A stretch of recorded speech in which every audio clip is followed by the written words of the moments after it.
Welcome back to New Rockstars, I'm Erik Voss, and as we transition forward in the Marvel timeline from the universe-breaking events of Avengers Endgame to the, well, even further universe-breaking events of WandaVision, it is one colorful appearance on this Disney Plus series that has me the most perplexed, and no, not Vision, but that yellow rock on his head, the Mind Stone, one of these 6 Infinity Stones that Marvel seemed pretty resolute about being done with. Even if Vision is a kind of mental projection as opposed to his former corporeal self, we wouldn't need that Infinity Stone accessory to know it's him. Clearly the Avengers and Shuri concluded that Vision could live on without the Mind Stones, and so should Wanda's headcanon. The Infinity Stone return is important for a bigger reason, because it brings us back to that mystery of what effect exactly these things had on the universe going forward, other than the ways Thanos, Hulk, and Tony intentionally used them. Yeah, we have made a ton of videos about how one of those 4 snaps that we saw in Infinity War and Endgame could have had lasting side effects on things like mutants, but new details and further research have now allowed me to conclude scientifically, yes, science, exactly which Infinity Stone use we need to look more closely into and why. Spoiler warning in case my theory is right and I ruin your life. Okay, so this question bubbled back into my head after we started to discuss how the Infinity Stone's presence might still be active in some way in the MCU, thanks to some bite-sized big questions asked by our friends Flash T-Man and Lance Pants over on Discord.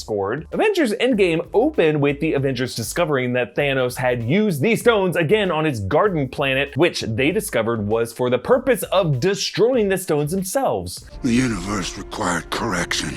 After that, the stones served no purpose beyond temptation. Where are the stones? Gone. Reduced to atoms. You used them 2 days ago. I used the stones to destroy the stones. It nearly killed me, but the work is done. But Endgame also kind of created its own plot hole with the Ancient One's description of the Infinity Stones. The Infinity Stones create what you experience as the flow of time. Remove one of the stones, and that flow splits. Now, this may benefit your reality, but my new one, not so much. In this new branch reality, without our chief weapon against the forces of darkness, our world would be overrun. Millions will suffer.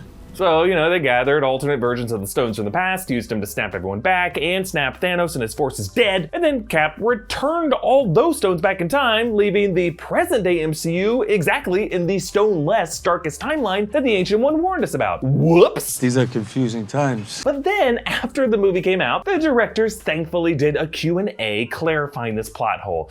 Because movies are meant to be 3-hour experiences that require clarification via director Q&As and books and YouTube videos to fully process and appreciate. Sure. Anyway, they singled out Thanos saying the words reduced to atoms to explain that Thanos only reduced the stones to the atomic level. The stones are still present in the universe. So according to those guys, the universe maintaining effects of these stones are still present, that they really just reverted from tangible gems to the intangible concepts of space, power, reality, soul, time, and mind still flowing through the cosmos, but that the stones are no longer in these quarter-sized rock forms that were capable of being used and weaponized. That part is never gonna happen again, we think, aside from showing back up in Vision's head, or maybe, I guess, Ant-Man shrinking down to one of those atoms and using it. I'm so confused. Whatever, that's a big question for another big day. But then, not too long ago, last summer, Marvel further confirmed that the stones in their stone form are kaput, with a social media post labeling each stone as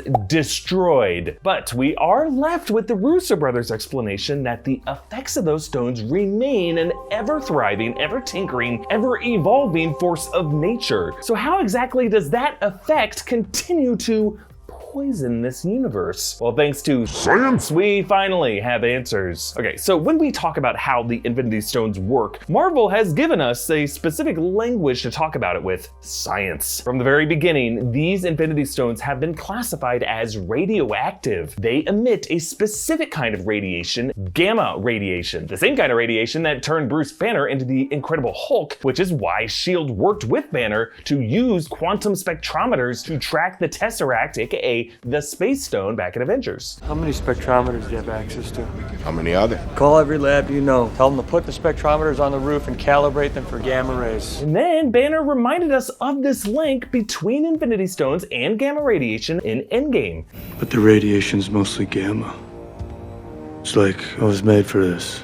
Flipping back open your AP chemistry textbook there. Gamma radiation, unlike alpha or beta radiation, takes the form of an electromagnetic ray, a supercharged photon, blasting off the radioactive element's nucleus and striking other nearby matter, disrupting those atomic nuclei, and in the case of organic tissue, causing malfunctions to RNA and DNA replication, tissue damage, and yeah, in a lot of cases, cancer. But hey, in the MCU, it makes you a superhero! Yeah! Applying this science as best we can to the MCU, which I would argue they want us to do if they're dropping stuff like Planck scale, Deutsch proposition, APR paradox in their dialogue, that would mean while the radioactive stones may be gone, the radiation they previously emitted lingers on in the universe. That explains why Carol Danvers still has her powers, despite the original source of those powers, a wave of energy derived from the space stone. That stone is no longer present. Or why Scarlet Witch still has her powers, despite them being activated by the Mind Stone. It's not the stone itself, it's the radiation that comes off the stone. And this is important because when we're talking about energy, there is another concept in physics that we have to keep in mind called the law of conservation of energy, which states that the total energy of an isolated system remains constant, that energy can neither be created nor destroyed, it can only be transformed or transferred from one form to another. So that means that the total energy the Infinity Stones contained must have transferred somewhere and taken new forms the moment they were destroyed by Thanos. That is why when we look at those 4 snaps of Infinity War and Endgame and speculate on other possible side effects, we gotta look at that second one, the one in which Thanos destroyed the stones, reducing them to atoms in his words, but in the form of a shockwave that spread out from that garden planet and registered on rocket sensors. Every other time, those stones' energy was redirected to a specific thing that we saw happen. Universe-wide dustings or reversing the dusting, something that would have required a shit ton of energy to do. So law of conservation of energy makes sense there, balances out. Except this one time, when the stones were destroyed, that energy just